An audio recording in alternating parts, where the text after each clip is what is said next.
अगर तुम हर मिनट हर घड़ी किसी ऐसे इंसान के बारे में सोचते रहते हो जिसको शायद तुम्हारा दिल तोड़ने में, तुम्हें इग्नोर करने में या तुम्हें झूठा साबित करने में मजा आता है, तो अभी इसी वक्त अपने आप से दो प्रश्न पूछना। पहला ये कि उस इंसान के बारे में इतना सोचने का टाइम आया कहां से तुम्हारे पास, और दूसरा ये कि अब से तुम इस टाइम का क्या करने वाले हो। पहले प्रश्न का जवाब मैं तुम्हें दूंगा और दूसरे का तुम अपने अंदर ढूंढोगे। कहां से आया तुम्हारे पास उसको इतना सोचने का टाइम।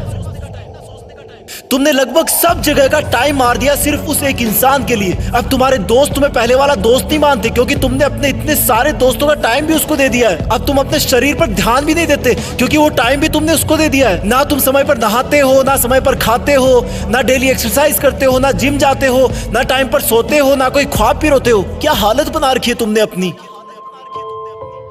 तुमने उस इंसान के लिए अपना और खुद का टाइम मार दिया जिसे तुम्हारे होने या ना होने से कोई फर्क नहीं पड़ता। तुम्हारी माँ कितना सोचती है तुम्हारे बारे में कि अब ये गुमसुम क्यों है जब किसकी कोई अभी एग्जाम भी नहीं है। सोच सोच के थक गई है वो, क्योंकि तुमने अपनी माँ से बात करना बंद कर दिया है। माँ से बात करने का टाइम भी मार दिया तुमने बहुत सपने देखे थे कि लाइफ में ये करूंगा वो करूंगा, लेकिन तुमने वो सपने भी मार दिए क्योंकि जिस टाइम में तुम सपने देखा करते थे वो टाइम भी तुमने उसको दे दिया। तुम पहले कॉमेडी मूवी देखना पसंद करते थे लेकिन अब सिर्फ सैड सॉन्ग सुनकर रोते रहते हो। तुमने अपने मूड को खुश करने वाली कॉमेडी मूवीज को देखने का टाइम भी उसको दे दिया। तुमने अपने दोस्तों का, अपने सपनों का, अपनी मेहनत का, अपने माँ बाप का पूरा टाइम उसी एक इंसान को दे दिया जो तेरे बारे में शायद सुनना भी ना पसंद करता हो। क्यों रखा तुमने अपने आप को इतना फ्री। क्यों नहीं दिखी तुझे अपने आप में खुशी। अरे इस समुद्र में बहुत सारे पत्थर है, तुम सिर्फ एक के लिए क्यों रुक गए। तेरा सपना तो नाम कमाना था ना, तेरा सपना तो लग्जरी लाइफ जीने का था ना। क्या तू उस एक इंसान के लिए अपने माँ बाप की आंखों की चमक को बुझा सकता है जिन्होंने अब तक कितना सब्र बांध के रखा कि तू उनका नाम रोशन करेगा, उनको दुनिया घुमाएगा। क्या तू उस एक इंसान के लिए तेरी लाइफ में आने वाले लाइफ पार्टनर को हमेशा के लिए धोखे के अंधेरे में रख सकता है। स्टॉप इट यार, मत कर ऐसा। तू इन सब के लिए नहीं बना है। तेरे दिल और दिमाग में सिर्फ तेरा सपना और मंजिल है। उस पर ये लड़का लड़की के गुटरगू वाला चश्मा मत लगा। तेरा नसीब अच्छा है कि वो तेरी लाइफ में नहीं है, क्योंकि ऊपर वाला तुझे उससे भी बहुत बड़ा और अच्छा देने की सोच के रखा है। और फिर एक दिन जब तू जिंदगी की आखिरी स्टेज से बेस्ट इन लाइफ का अवार्ड लेकर नीचे उतरेगा ना, तब भीड़ में से सबसे पहले जो लोग तेरा वेलकम करने के लिए आगे आएंगे वो तेरे माँ बाप होंगे, फिर तेरे दोस्त होंगे, तेरे भाई बहन होंगे, तेरे परिवार होगा। थोड़ी दूर और भीड़ में चलेगा तो तू पाएगा कि वहां पर तेरे साथ काम करने वाले इंसान होंगे। वो गरीब बच्चे होंगे जो तेरे किताबों और कॉपियां देने की वजह से आज सफल हो गए।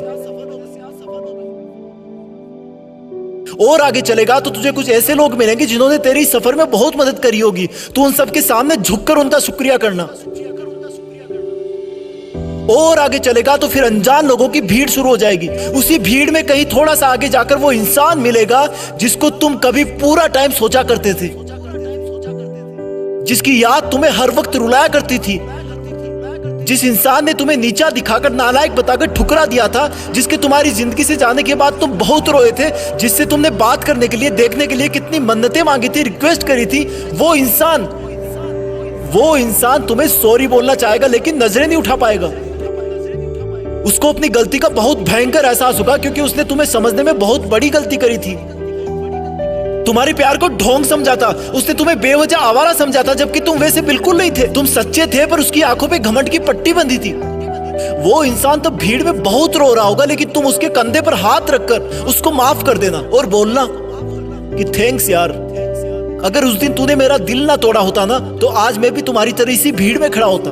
आज जिंदगी की आखिरी स्टेज से बेस्ट इन लाइफ का अवार्ड लेकर कोई और नीचे उतर रहा होता। और फिर तुम अपने उस दिन के डिसीजन पर गर्व करना कि अच्छा हुआ जो मैंने उस दिन इस इंसान के बारे में सोचना बंद कर दिया। अच्छा हुआ जो मैंने दुनिया की बजाय अपने आप को ढूंढ लिया। अच्छा हुआ जो मैंने फ्री रहना बंद कर दिया। अच्छा हुआ जो मेहनत करना शुरू कर दिया। और अच्छा हुआ कि मैं भी बदल गया, क्योंकि अगर तुम नहीं बदलते तो तुम्हारे जाने के बाद ही तुम इस दुनिया से खत्म हो जाते। तुम्हें बदलाव की सख्त जरूरत थी, तुम्हें उसे भूलने की सख्त जरूरत थी। पहले क्वेश्चन का जवाब बस इतना ही था। दूसरे प्रश्न का जवाब अब तुम्हें अपने अंदर ढूंढना है कि अब तुम उस इंसान को भूलने के बाद उस टाइम में क्या करोगे जिसमें उसको याद किया करते थे। याद रखना, ये जितना मुश्किल लग रहा है उतना मुश्किल बिल्कुल नहीं है। तुम कर सकते हो, यू कैन डू इट। तुम्हारी जीत फिक्स है, तुम्हें करना ही होगा। तुम ऐसे किसी को सोचकर अपना वक्त बर्बाद नहीं कर सकते। तुम्हें खुद को पूरी दुनिया से ऊपर रखना है, तुम कर लोगे। तुम लकी थे कि तुम्हें वो दर्द और एहसास मिला जो तुम्हें रॉकेट की तरह उठने पर मजबूर कर दिया। अब तुम्हें कोई नहीं रोक सकता। जय हिंद।